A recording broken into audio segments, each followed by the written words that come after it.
መሰረታዊ በነጌታቸውና በነ ደብረጽዮን ክንፍ ጋር ስታየው ጠቅላላ ጉባኤው ምን ስናደር ከፌደራል ጋር ግጭት ውስጥ እንዳያስገባን እንየው የሚል አቋም ነበረው የጌታቸው ቡድን እንየው። ምክንያቱም ምርጫ ቦርድ ጠቅላላ ጉባኤ እንዳታደርጉ እያለ ማድረግ የፕሪቶሪያ ሰላም ስምምነት ላይ ህወሓት የፌደራል ህጎችን እንዲያከብር ይገደዳል። ስለዚህ የምርጫ ቦርድ ህግ አለማክበር የፌደራል ህግ አለማክበር ነው። ወደ ግጭት እየገባህ ነው ማለት ነው። ሆን ብሎ ነው የሚያደርገው። ትንኮሳዎች ናቸው እነዚህ። ሄዶ ወደ ሙሉ ጦርነት ለመግባት የሚያስችለውን ነገር ነው እየሰራ ያለው።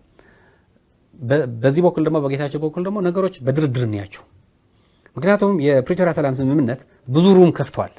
ኢንክሉዲንግ አመንድመንት የፕሪቶሪያ ሰላም ስምምነት እንዴት አመንድ ይደረጋል፣ እንዴት ይሻሻላል የሚለው ላይ አንቀጽ ላይ ስታይ ሁለቱም ፓርቲዎች ማለት ህወሓትና ፌደራል መንግስት ተነጋግረው ሊያሻሽሉት ይችላሉ የሚል ባለበት ዝግ ባልሆነበት ለምንድን ነው ነገሮችን እንዲካረሩ የምታደርገው?